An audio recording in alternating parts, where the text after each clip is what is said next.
I love you, Allah.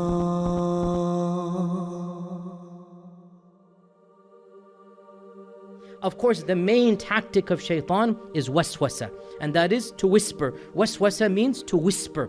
And the waswasa of Shaytan, it is to implant in our hearts an idea that should not be there. And this is a very, very evil tactic. Think about it. Our hearts are pure. We don't want to disobey Allah. Our hearts have been created to worship Allah. وَلَقَدْ خَلَقْنَا الْإِنسَانَ فِي أَحْسَنِ تَقْوِيمٍ. We want to pray, we want to enjoy religiosity, but Shaytan comes and he throws something into our heart, and he causes us to think about something we never thought about doing, and he continues to persist in trying to push us to commit a sin. How evil is that? We won't even want to commit the sin. And this is generally the case, my dear brothers and sisters, when an evil thought comes, and the thought even surprises us, like, where did that come from? How am I thinking this? A'udhu billah.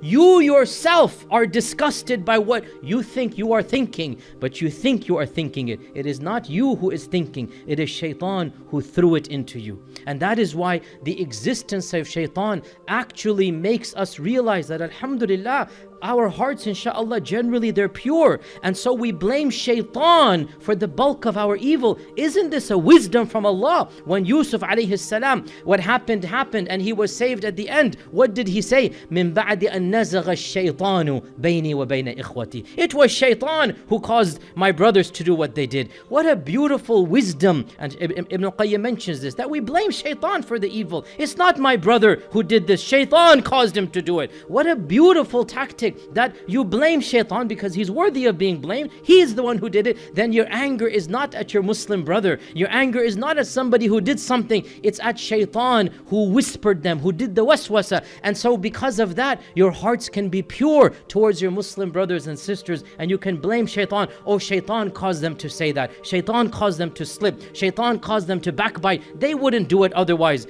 And in fact, most of the time this is the case. And that is why it is of the existence of Shaytan that we blame him for the evil and not mankind. And of course, of the tactics of Shaytan, which really is shown in our current situation in the world today.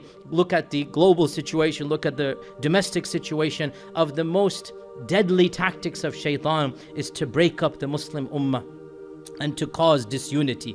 Inna shaytana yanzaghu baynahum. Shaytan causes them to break up. Shaytan causes disunity. Our Prophet ﷺ said that unity is from Allah and furqa or ikhtilaf is from Shaytan. Allah Azza wa Jal is mu'allif al-qulub. He brings hearts together. Unity comes from Allah subhanahu wa ta'ala. And it is Shaytan who breaks people up. And this is of his most dangerous tactics, because as our Prophet sallallahu alaihi wasallam said, that the wolf only attacks the lone sheep. And when there's a group of sheep, the wolf does not attack. And the reference here is to us being broken up. And we see the current situation without getting into the politics, but you know what is going on across the world. I'm not speaking of any one area. I'm speaking of the entire ummah. Wal-iyadu billah, wallahu musta'an. How much we have been divided. Muslims here, Muslims there, an artificial imaginary boundary. Because of this, they are at war. Because of this, what is happening? And in reality, Shaytan is reveling. Allah Azza wa Jalla is the one who combines. Shaytan is the one who breaks up.